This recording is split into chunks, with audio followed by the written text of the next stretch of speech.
welcome to the final session of the day, which I'm sure you're breathing with the weight, the focus on commodities. So I'll briefly introduce the panel.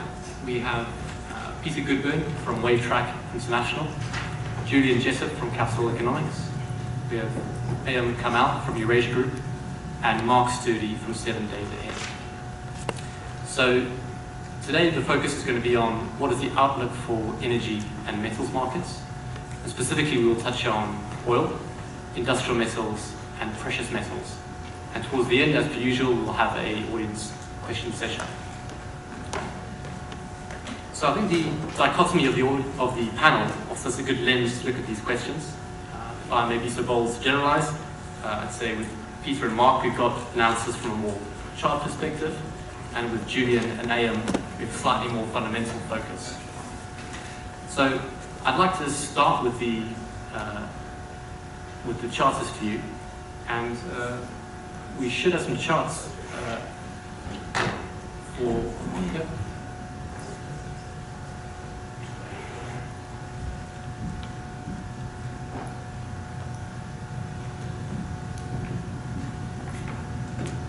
So we'll start with the chartist view, with Peter first. We'll break from the traditional panel structure initially with just a few minutes each for Mark and Peter, just to take us through their key 2-3 charts which summarize our outlook on commodity prices, and then we'll turn to traditional panel format. Okay. Hello everybody. I would just like to say that when we take a look at commodities overall, we get a very distinct pattern sequence which has developed really from the time when the financial crisis occurred. We had basically the equity markets dropping down into the lows in March '09, and we had a lot of the commodity prices bottoming slightly earlier around the end of December 2008. But in principle, we're getting some method of synchronization to identify there. Since then, we also had the synchronization in the recovery phase as well, when the central banks started to implement quantitative easing and lowering rates. We started to also see a commodity pickup pretty much into the 2011 peaks. The S&P 500 benchmark index, for example, sort of started to look at peak in around April 11, and we had other key commodities like silver peak at that time. You can also overlay the MSCI Emerging Market Index. We talked about emerging markets earlier this afternoon, and you can see distinct correlations there. In actual fact, even when the S&P started a counter-trend phase and dropped down into October 11, we also saw commodities. Oil started to drop down then from secondary peaks, and we saw copper prices move down. And when the benchmark indices from the developed markets like the S&P started to recover into 2012, commodities did so, but they did so in a counter-trend phase. In other words, that they never really succumbed to those original 2011 peaks. And when the stock markets continued on marching higher, we saw the commodities decouple, and they started working their way down. Now, our original analysis, if I take you through just which one is the next? Right, take a look at this model. When we look at sort of commodities overall, and in fact any market, we talk about trend being defined in 5 price swings and counter trends in 3s. This is a very basic model, but it applies to pretty much every asset class, including the commodities that we look at. And we have data actually going back a few hundred years on currencies. We go back to the American Civil War for the dollar index, and we look at commodities overall from even the Middle Ages, where we had silver data going back to 1250. One thing that's very significant about long-term data sets is that it adheres to the model that you see behind me, even over these very vast time periods, but also most commodities actually bottomed historically, even from the Middle Ages, in 1932, when we saw the Great Depression. So that was very interesting, because it meant that we had a very strong benchmark to understand how things were developing onwards from that point. So if we look at the bottom left picture where this chart begins, we actually see that would be representing 1932 low for things like oil prices, which was trading at the time about 75 cents a barrel. And we saw copper prices bottom down there as well.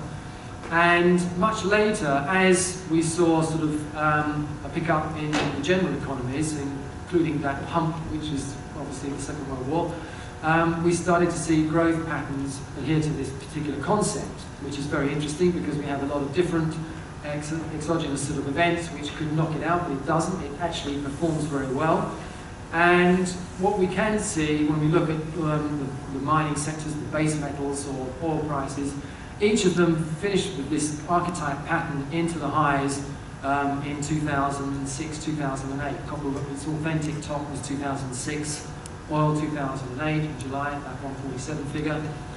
And since then, we're in a sort of regression phase, but that can take up to 2 decades to transpire. So once we've identified that model, what we then try to do is hone down into a shorter time frame to see how that regression period is unfolding.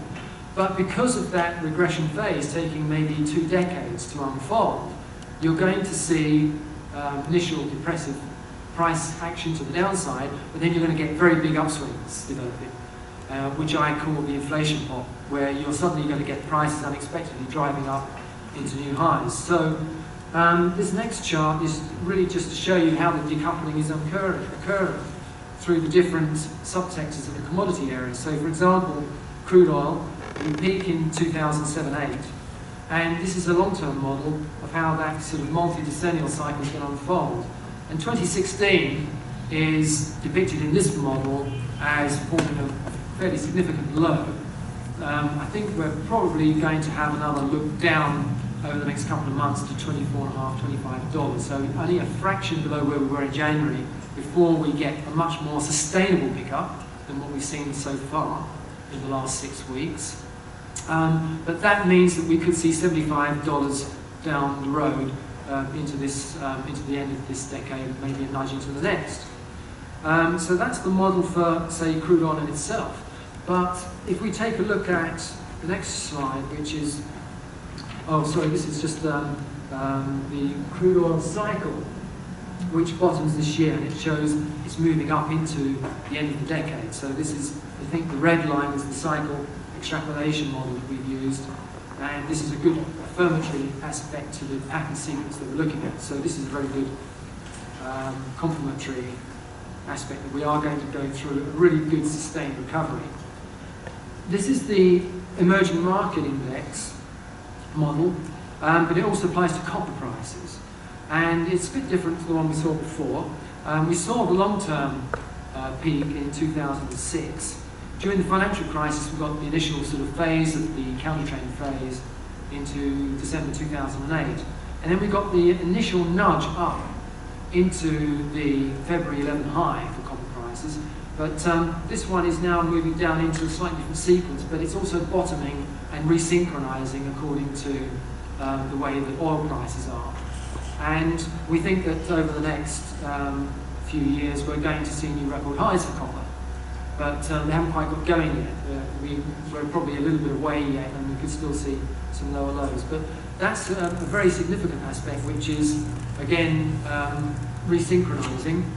And there is the copper cycle, which shows basically, again, a composite, which has tracked the entire sort of peaks and troughs over the last decade so far, pretty successfully.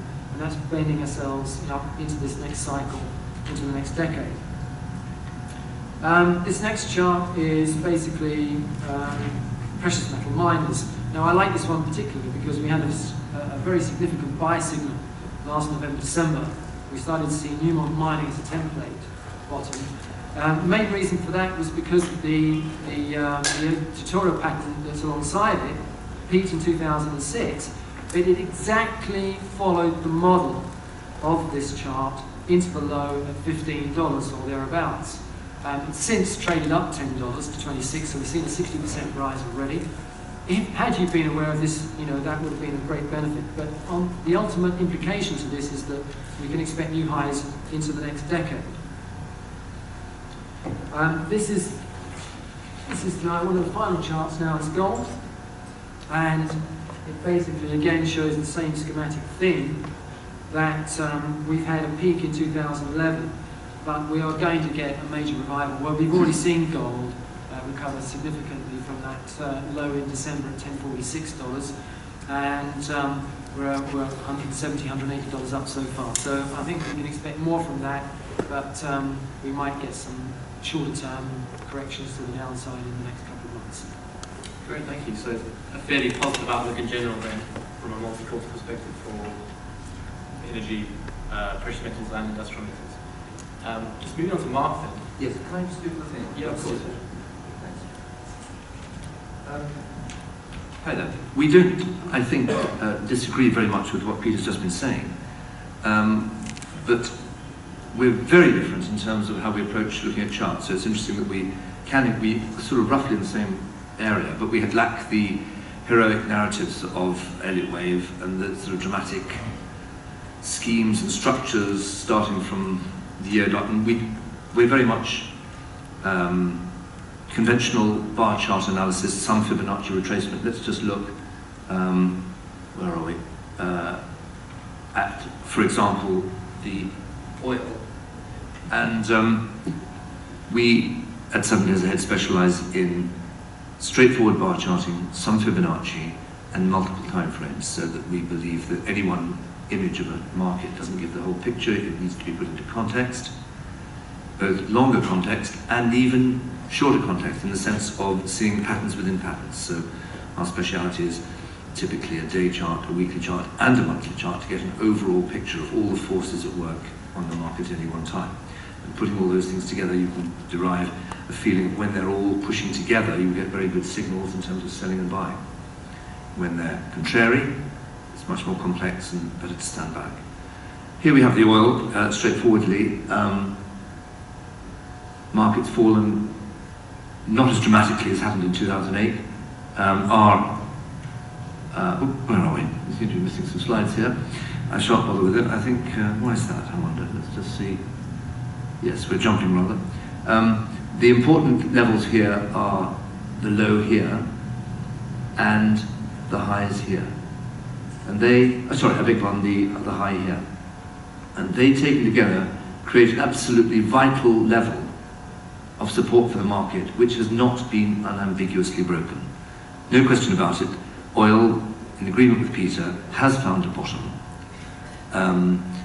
And for two reasons. One is that prior highs act as support, and therefore they need to be broken to create top formations. And also prior lows need to act as resistance on any rally, and you'll see that the market didn't close beneath, but hadn't acted as a resistance for the market going up. So for two reasons, the long-term chart says to me that the market is intact. Now, how intact is it? We'd go look more detailedly at the week chart. Here's the level from the prior high. The market was unable to stay beneath. Obviously, on the shorter time frame, it was able to close beneath it, not in a month, but on the week, but was unable to sustain itself beneath. There has been a rally back up. The question for the medium-term bulls is, can the market overcome the resistance from these two prior lows? The jury's out on that. So we have a sense in which there is a bottom in the oil market, but that we can't yet say there has been a turn. The jury is out. In charting terms, in our bar chart terms, we need the market to get above 45 and hold. There's no real reversal pattern in place either. So for two reasons, the market hasn't broken back through prior lows to break the downtrend, the medium and shorter term downtrend, nor has it established a bottom with which to build a bull trend. So to that extent we're in agreement with Peter, I think. Jumping straight to gold, there's the big picture, and the drama of gold, of course, is that, oh goodness me, we seem to have some oddities going on here, but nonetheless for that, the important thing for gold is to see the prior high acting as good support. That 1030 level is dramatically good support, and the bears need that to break to have any confidence in being short of gold. This level here is a Fibonacci retracement. We have, therefore, a cluster of levels that might be termed supportive, a 50% retracement of the whole bull run, and a prior high. I think that's good evidence for the market being structurally sound and not under great threat at these levels. Let's look more detailedly to see if the detail inside that chart suggests there's a sustainable base from which the market can really rally hard. And there's no question the market already has rallied hard. Inside this, this is the detail inside that price action. There is a multiple bottom at work here. I'm so sorry, these tend to be not very good. The issue for the short-term bulls is clearly we've got a good bull run here. Does this have structure? And in fact it doesn't. This prior high should have acted as good support, and it hasn't particularly. Inside there, and it hasn't particularly. This is not an encouraging one for the bulls. It looks overextended and vulnerable to pullbacks. But nonetheless, again, like oil, the market is not, and rather better than oil, the market has found a base and is wanting to push ahead. Oil has not demonstrated short-term bullishness. Gold has, but it looks a rather fragile bullishness subject to pullbacks. Jumping quickly onto copper, this is what I talked about. This is the chart I put up last year. Exactly a year ago, copper had broken down beneath these prior lows and was dangerously under pressure because we knew that these would act as good resistance. There was another level of importance beneath the market, the diagonal support, which had to break for the bears to get excited. What happened?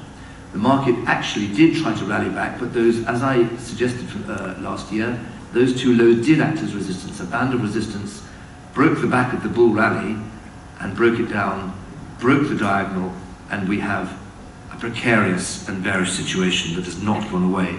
Quickly looking at it, there's no support for the market until way down here, which is only done halfway towards. Looking briefly at this rally, it is a small rally. There is grounds for very short-term bullishness. That's a head and shoulders reversal, pushes the market no further than that big resistance at 242. I would expect that to hold. I think it's a fragile market and could well go lower. I have no, unlike Peter, I don't see a new high, and I think it'll have trouble doing a lot better and probably looking for lower levels. Thanks very much, Mark. Okay, well, turning away from the charts then, I'd like to turn to Julian for still keeping a quite top line. We've seen quite a positive view on commodities there from the charts. What's your take on the broad outlook for markets? Well, first of all, as you said, we do look at things from a fundamental perspective, and I must admit, in general, I'm quite sceptical of a chart-based approach to any financial instrument, but perhaps actually in commodities it's more relevant than most because of the idea of the super cycle. So you do tend to get these long downswings and upswings in commodity prices because of the investment cycle in the industry and also the relative insensitivity of demand to prices in the short term. So I would pay perhaps a bit more attention to at least the long-term charts than I would do in other asset classes. That said, we do still emphasise the fundamentals, and I tend to think here of fundamentals in three buckets. You've got supply, demand, and investor sentiment. And the risk of generalising, I tend to think you need two of those three things to go right for prices to stabilise or stage a partial recovery. But you need all three to go right for there to be a sustained recovery in commodity prices. But for each of the commodities that we look at, you are starting to see signs of at least two of those three things turning more favourable. So if we take oil, for example, we're starting to see supply cuts in the US in response to previous sharp falls. There's also the talk of an output freeze from OPEC and Russia, which I don't think is a game changer, but nonetheless is helping improve the supply picture. If we turn to demand, then I think people are becoming a bit more optimistic about the outlook for China's economy, particularly given the additional policy stimulus that's in place, including increased infrastructure spending. So that's very important for metals. I also think the demand drivers of gold are starting to shift. if you look at the pickup in gold prices recently, one of the things that explains that very well is the resurgence of inflation expectations, particularly in the US. So whereas safe haven demand had been a key driver, I think increasing inflation expectations are going to be pushing it along as well. And then the third thing is that general category of investor sentiment. I mean, various surveys that show that investor sentiment towards commodities was the worst ever a few months ago, which obviously isn't a huge surprise given how weak prices have performed. But for the natural contrarian, I think that's obviously an opportunity. It's very much an unlapped asset class. And while I think you will need some sort of fundamental improvement to start lifting prices higher, I see no reason why, if supply and demand aren't improving in terms of underlying demand, investor sentiment can't drive that process along and help us on its way.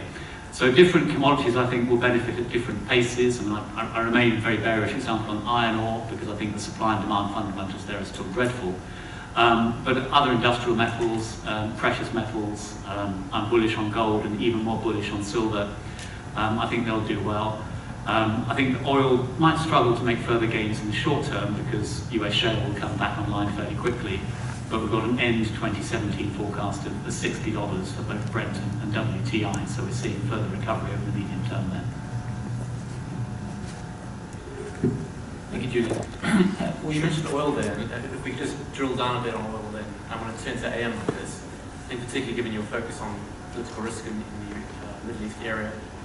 How do you see the politics of OPEC and general political risk feeding into your view on oil prices? I think over the short term we have a situation in which for the first time geopolitics is actually not having a completely negative impact or helping really boost prices. Although you do have political tensions at an all-time high, its actual impact on supply these days is very limited. Iraq is in disarray. ISIS has taken over roughly a third of the country, but you don't have an actual impact on production in the south. Tensions between Saudi Arabia and Iran are very high, but still no war there, partly because of the nuclear agreement. So actually, geopolitics is having less of an impact today. There are plenty of tail risks, but in actual short-term impact, that's limited. OPEC as an organization, I think, is the current policy is driven almost completely by Saudi Arabia. It is the biggest player, and its fundamental view and understanding of markets is radically different to some of the other OPEC members that are focused on the short-term view. Venezuela, Iraq, Iran are focused on short-term. Saudi Arabia's strategy is and remains very, very, very clear, I think. It is to not kill shale, but drive down investment, long-term investment in shale production. And when you do get a cycle of consolidation or bankruptcies or mergers, that then future investment in US shale would be more prudent to cap really supply growth.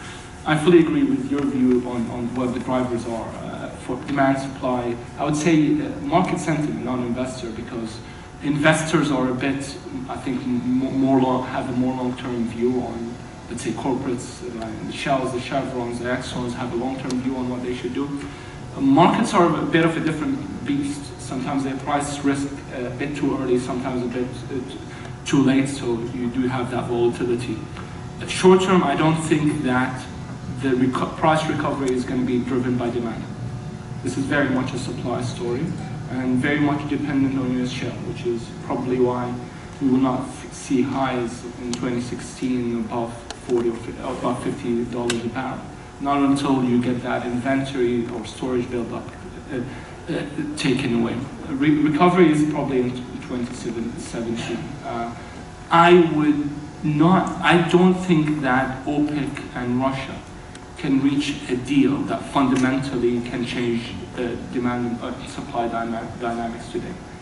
A freeze is not enough. Production cut is highly unlikely. And I think when it comes to implementation, most will budge. None of them will implement this fully. Ken, just following up on your points about political risk not really having an impact on prices in the last couple of years, what's the most likely scenario in which that changes? Possibly, Saudi Arabia could collapse, but is that likely or not? What do you think is the most likely flashpoint from a political risk perspective? Sure. I think long term we're looking at a Middle East that is fundamentally more unstable. The foundations of regimes, hydrocarbon producing states in the Middle East are much weaker than they have ever been. More terrorism, state borders and government authority is much more fragile today as we see it. But also the fiscal challenges in the Gulf, as in lower oil prices, will force many of these governments to cut spending. That process will over time increase the risk of really a popular backlash, instability in these countries. And that's what I worry about, as in, is Saudi Arabia able to reform its system fast enough to handle much lower oil prices, lower for longer? Can some of the other weaker countries, Bahrain, and Oman, handle these oil prices? So I think long term this will definitely have an impact. Absolutely. Mark, I think the consensus seems to be, building generally on this panel, but also much wider, that oil prices are getting a bit higher in the next 12 months, 18 months, how long it takes. I've noticed myself that speculative positioning is getting quite bullish towards oil. And I'm interested from your perspective, from your time as a trader from the CME, at CBOT, do you think that this could all turn around? And if so, what do you think it would take to turn this around and see oil prices hit back to their lows? To thrill the market?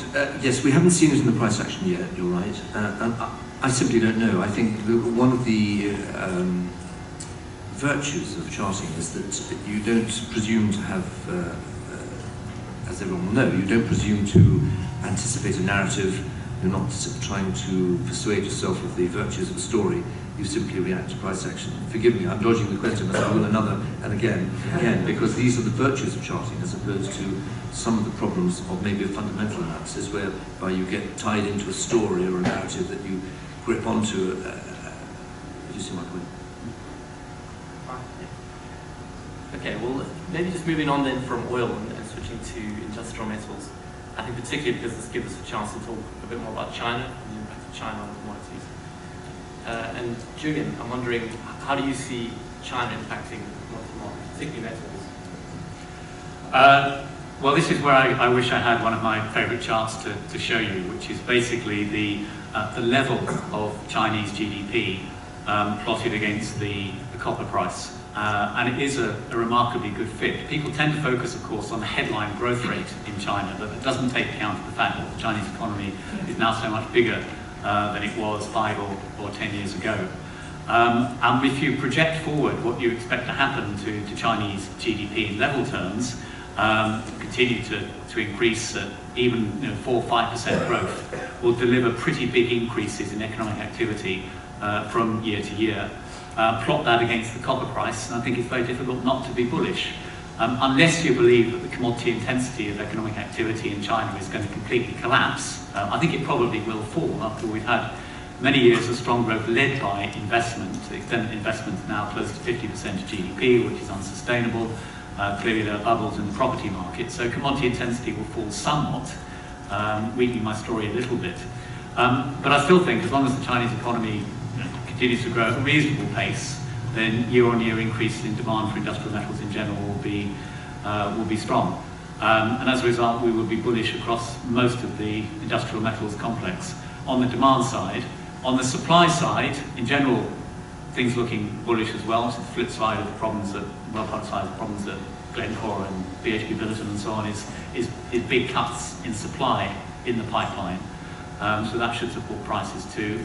But as I hinted earlier, there are exceptions. I mean, there's masses of low-cost supply of iron ore available, even at much lower prices than we've seen recently. So iron ore might be an exception to that general story, but I think industrial metals are going to perform pretty well.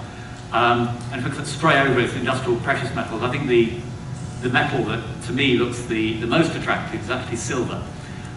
It does seem to have been out of fashion recently, so gold's been mopping up all the safe haven demand and the inflation hedging. Other more conventional industrial metals have been picking up optimism about China. But silver does look extraordinarily cheap relative to gold at the moment. And I think it might actually benefit both from an improvement in sentiment towards precious metals and an improvement in sentiment towards more conventional industrial metals. So I'm not in the business of making investment recommendations, but if I were, I would suggest that silver might prove to be the top performing metal over the course of the year. Peter, have you got any thoughts on silver given your looking at the charts? Well, I think silver is an interesting subject. I'm always thinking about sort of the bunker hunt times back in the 70s when we started to see them manipulate prices. Were they the causation? You might think from fundamental, from my colleagues, they might say, well, yes, that was the the obvious outcome from the price going from basically $2.50 to $50 in early 1980. But actually, you might also look at it wasn't an isolated event at that time. We saw interest rates obviously going up significantly. I think there are different other triggers going on as well. I think it's silver at the moment, though.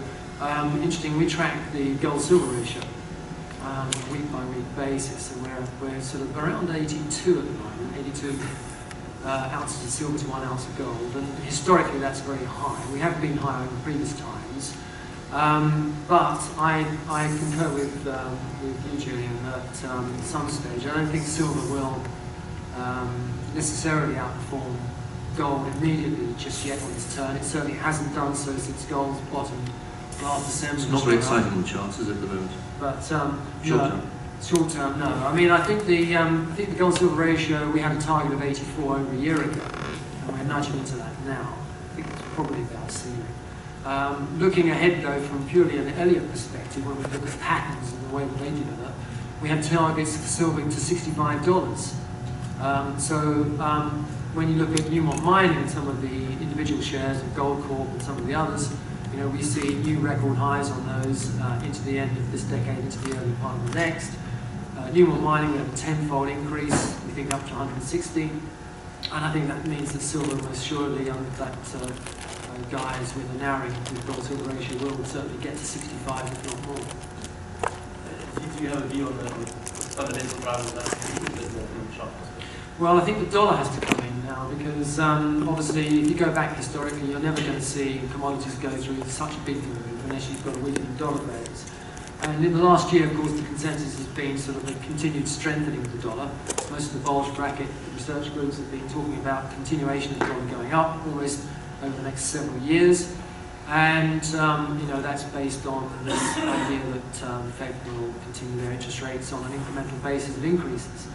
Well, there's another factor which you have to understand, and that is that if we go back to the dollar index, to the American Civil War, when it was basically bottoming in around 1864, it's been moving up in this perfect five-wave model into the peak in 1985. Since then, actually, the dollar's been in a downtrend since 1985. It's not been in an uptrend.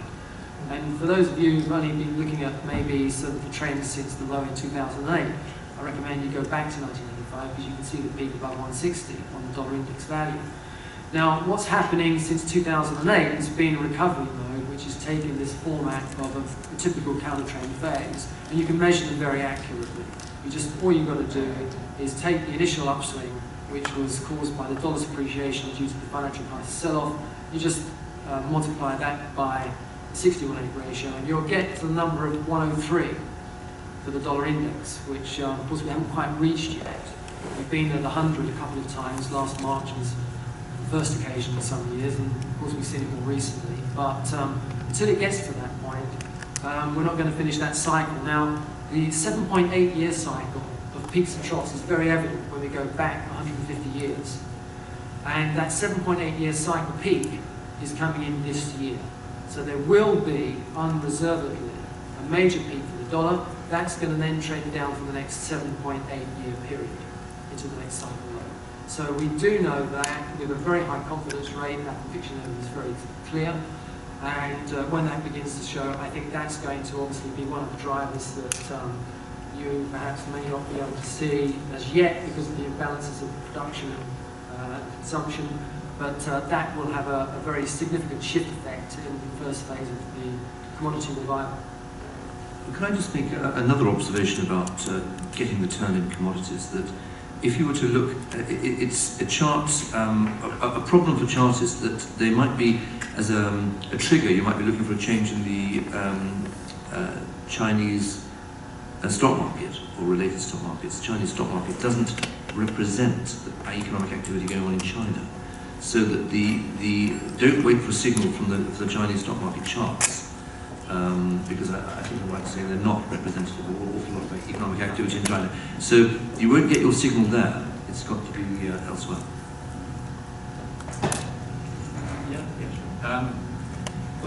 This question of the correlation between the dollar and commodity prices, I think, is a very interesting one. It's certainly the case if, for example, you plotted the dollar trade weighted index against the oil price over the last few years. The big fall in the oil price has coincided with the surge in the dollar. You might therefore conclude that one is the key driver of the other.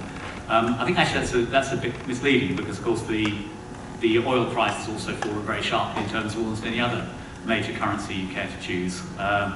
The movement in the dollar alone can only explain a small part of that. What's more, if you focus simply on the dollar, you're missing the other bigger changes, which have been the surge in US supply, the surge in supply from Iraq, which has been the key to the increase in OPEC production, and you're missing out on changes on the demand side as well. So the movements in the currency take you so far, but not all the way. I think it's also important to understand the context in which the dollar is rising.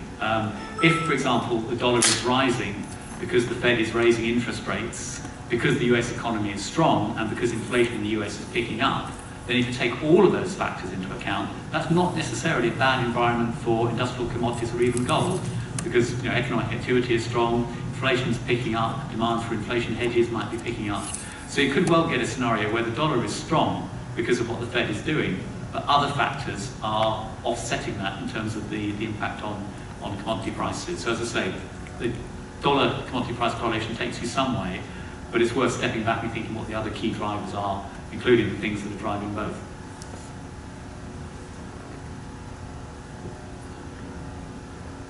I'd just like to maybe ask a few more thematic questions now to tie a few things together. So we've heard a lot about people's core views, where they see things going. I think it's always interesting with these classifications to think about off-the-radar risks. What is no one talking about that maybe this conference next year people will be talking about? I think perhaps energy is particularly relevant to think about that. So, Eyal, have you any thoughts for what would be the most important off-the-radar risks? So there are risks to the upside and downside. I think Libya could surprise this year. We could get 250,000 barrels in increases as of May. That's in exports. The pace of Iran's increase in production, I think that could surprise, and I would say Iraq over the next 2 years could also has potential to increase supply significantly. Themes that people are not thinking about in detail, I think, are the risks to Saudi Arabia 2 years, 3 years down the line. The place is unstable. They have a war in Yemen. They have a regional confrontation with Iran, and even Sunni-Shia tensions affecting really stability in the oil-producing eastern province.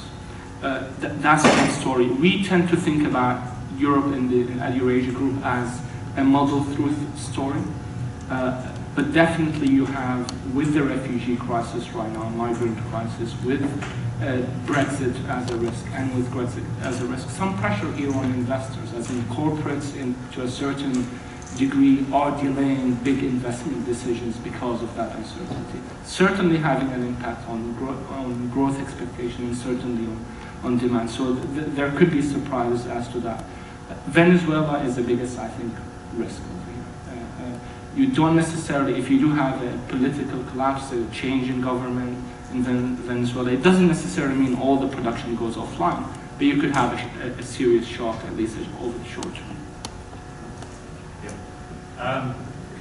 Well, again, I think a couple of risks for oil prices, one on the upside, one on the downside. On the upside, I would suggest Russia. I don't know if any of you here are fans of House of Cards, the new series that started recently, but President Petrov in that series is using oil as a weapon to beat the US, and he manages to drive oil prices up to $150 a barrel, gasoline to $7 a gallon. Now, I don't think that scenario is particularly credible, but Russia still looks like a complete mess to me, and I would watch the risks there quite closely.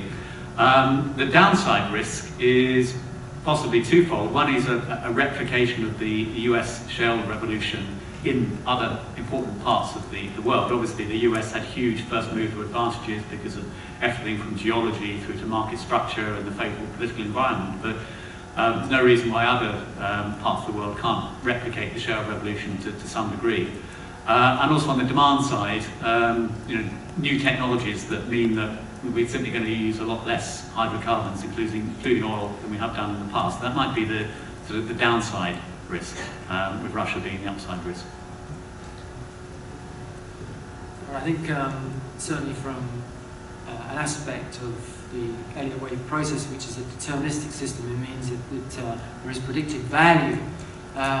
You have to take a leap of faith in what we've seen, and over 30 years of applying the method, we've been able to sort of see some quite amazing results. But a leap of faith is quite the opposite to perhaps the agnostic, dyslexic insomniac who lays awake at night wondering if there really is a dog.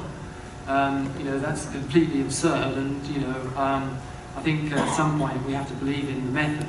As far as exogenous points which could come in, I think one of the interesting aspects which we've explored is a 90-year cycle, and the 90-year cycle is basically tuning into where the second phase of President Roosevelt's New Deal was enacted. And I wouldn't be surprised at all if, for example, we leap from this monetary policy of trying to get the economies working to a more fiscal stimulus aspect, where that might not happen overnight, but the fact that it's being planned in some format, and I think China is an obvious one to watch for in that, might trigger a massive rebalancing of the supply and demand, which my economic colleagues are talking about being in displacement at the moment. Mark, I'm wondering then, just to sort of a final question to the panel. In 12 months' time, we're looking back and seeing which commodities have performed best, which will be the best performing commodities over the next year. What would be your pick at this point? Well, I simply won't accept the premise of the question, I'm sorry. As a chartist, my job is not to anticipate exciting conjectures or narratives or anticipations or predictions, oddly enough. It is to simply obey the structure. I was thinking, just as we were talking earlier, what were the negatives for oil. All I can say is a negative for oil, a dramatic negative for oil in purely chart terms, would be a break of $36. 2 months closing beneath there would be a disaster for the oil market, in my view, and it would send it very much lower down to maybe between $10 and $20. And another chart event, an earth-shaking event, it seems to me, for oil as well, would be the S&P breaking its highs. And that too is possible. Okay, thank you. Well, we've got about 13 minutes, about a quarter of an hour left of the session. So I'd like to turn it over to the audience now. So if anyone has any questions for our panel, please raise your hand. I'm not sure we've got a microphone handy, but if we do, do we have any questions?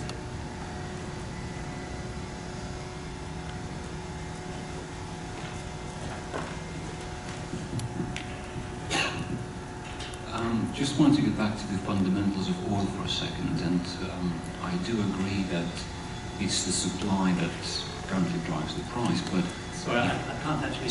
Sorry, is that better? Yeah, so I agree it's the supply that currently drives the price, not the demand, but if I'm not mistaken, since about last October we were like 89% full on the working storage, and been building every week pretty much since, including like 1.3 million that just came out. At what point does the wishful thinking on the price give way to the reality that we've got nowhere to put this stuff? So, and what happens then? Well, I think that's definitely a downside risk. I mean, one of the reasons why, an additional reason why geopolitics hasn't been a huge issue recently, apart from the fact there haven't been any nasty shocks, is that even if there were, there's so much oil in storage in the West that we could weather some temporary disruption, but even if that disruption was quite substantial. So there is a potential problem there, that producers may simply have so much of the stuff that they've got to ship it out of storage almost at any price. And I think actually, some people in the room may know this better than I do, but there was a brief period when natural gas prices in the US actually went negative because people had to get it out of storage, otherwise their storage facilities would blow up, and it is possible that that will happen to the oil market as well. As I understand it, though, there have been some quite substantial investments in increased capacity, so we're not quite at that threshold yet. But it is certainly a short-term downside risk. Another is that even at current levels, prices are still well above the short-run operating costs of many producers. Once you've actually dug the well, it might only cost $10 to $20 a barrel to get the oil out. So as long as your existing facilities don't need additional investment and only limited maintenance, then that is a scenario where I think prices could fall further. But ironically, I think the further they fall in the short term, the more confident I would be in my view that there'll be a sustained recovery over the medium to longer term, precisely because, if you like, that's the Saudi wish scenario, that a period of much lower oil prices actually pushes out all of these producers. We've already seen ample signs of big cuts in investment in the pipeline. So yes, think of a number of scenarios where prices might drop further in the short term. Perhaps simply the lack of storage capacity is one of them. But if anything, that would reinforce my confidence that prices will recover over the medium to longer term. I think you're probably going to get another lower dip before we get towards recovery. Just the balances aren't right, and I think that storage issue that you talked about is perfectly right. Storage capacity, China is building additional, they've been buying additional oil, that helps. If I'm not wrong, we've got some refiners that have delayed maintenance the second quarter of this year. That helps in terms of taking some volumes. But I think that all of these risks are around having just volatility around the range that we are a bit lower, rather than a very strong dip towards the 20s. And in terms of Saudi Arabia, I think they're hoping, I think, that this would affect the investment cycle for some of the bigger corporates, right? There's no belief that the smaller US shale companies won't be a bigger player in the market or won't increase production around $40 or $50 a barrel, because as of today, US shale is actually, a good part of it is mid-range, not up-range.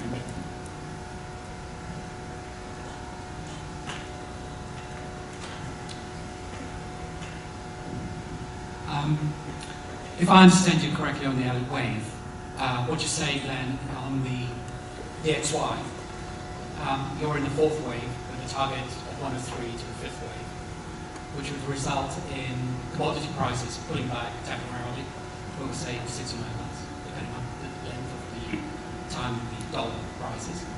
And gold and silver... Could you speak up? I missed that. So I'm lip reading a bit. So, in terms of the Elliott wave, yes, for the DXY, if I understand you correctly, you're saying we are in the possible fourth wave, ready to move into the fifth, and the peak in the dollar cycle.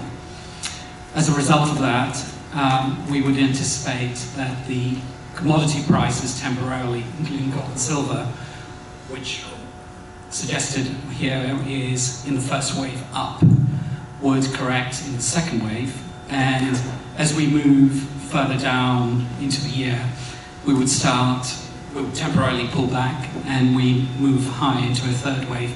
But that puts in a bottom for most commodities from that perspective. And so the dollar decline starts the next large cycle for these commodities. That's what I understand what you're saying. Well, you've interpreted quite a lot, actually, which is not entirely correct, at least from my representation. The dollar index is not in the fourth wave anyway. It's basically in the second wave retracement, if we were going to get specific.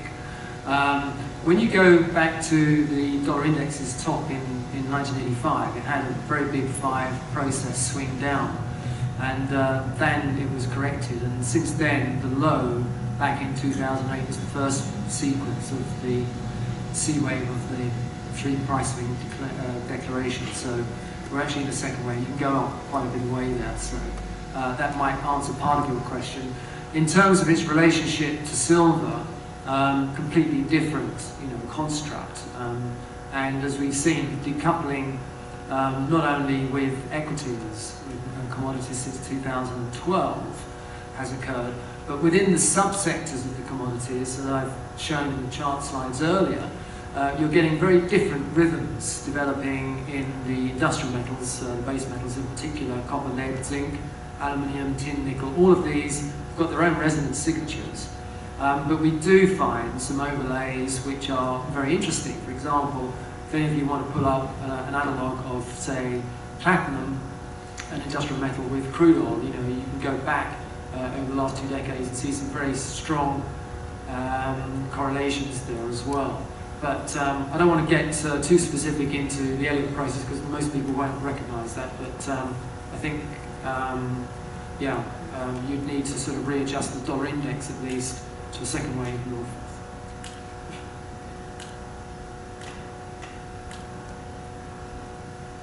Actually, one more question then on. We've talked also about our views on commodities in absolute terms. Commodities have also obviously underperformed a lot of other asset classes in the past couple of years, equities in particular. Does anyone have any thoughts on how this relative performance will develop? Yeah. Well, a very, very good question, and not one I planted, but might have been tempted to.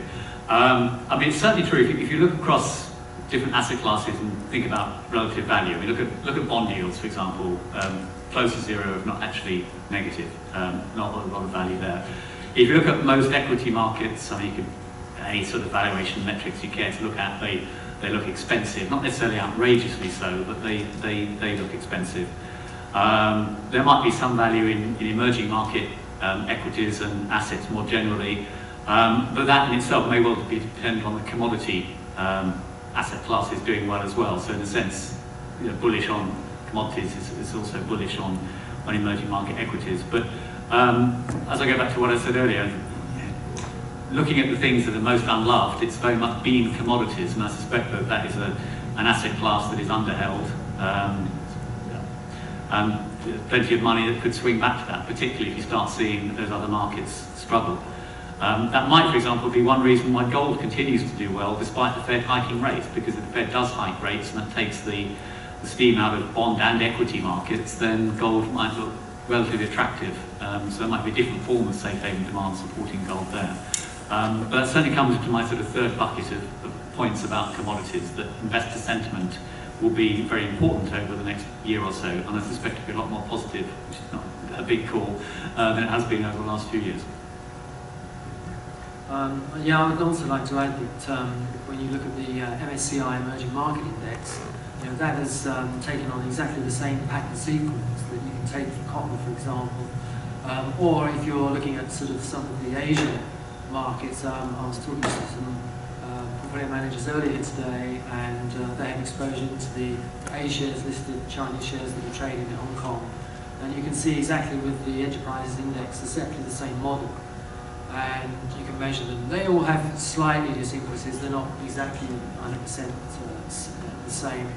But yes, overall, if that's any indication, then we're going to see a very strong pickup in emerging markets, and that's obviously tying into the commodity scenario. So that brings us back to one of the previous sessions about emerging market currencies again. At some stage, not quite yet, but at some stage, they all start to appreciate again. So look at these, in a cross-asset allocation mode, and you begin to see the resynchronization that wasn't seen before over the last 5 years. May I just add that I'm involved in retail fund management, and I see absolutely no appetite for in the retail for anything other than gold, possibly. And gold for the traditional reasons of people have a sort of relationship with it, even on the most basic level. As you say, to do with risk and to do with inflation and so on and so forth. The only other way that retail investors will get involved in the commodity market is through the emerging markets. And if they look good, then they will get involved again. Can I just say one last thing? Because I know you're about to round up, but I would say that it might be worth you also taking a look at the TIPS, these Treasury inflation bonds, because I think that if you take a look at those and look at them against the Treasury, the 10-year Treasury yields, if you do a 10-10 spread on those, you'll find that the TIPS again have this same model as the emerging market index. They've had this 5 pricing event recovery from the financial crisis lows. they're in a regression mode, but they're nowhere near the financial crisis lows. You know, whereas oil as an underperforming asset, commodity asset, has broken the 2008 lows. Copper hasn't, lead hasn't, zinc hasn't, tin hasn't, and you know the MSCI index hasn't, and neither has the tips. And I think at some point this year we're going to see the tips bottom out. And if you extrapolate the same process forward, that means, you know, whereas all the central banks are trying to fight against the deflationary or disinflationary aspect, and they've got their 2% inflation targets, I think that at some stage they're going to be so surprised in the next several years that you're going to see 4%. Okay, thanks very much. Okay, well, that's all we have time for. So thank you very much for your participation, and particular thanks to our panelists for contributing.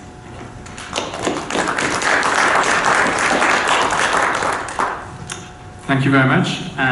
We have drinks and some canapé in the upper Riverside room, so hopefully you can join us, and thank you for attending.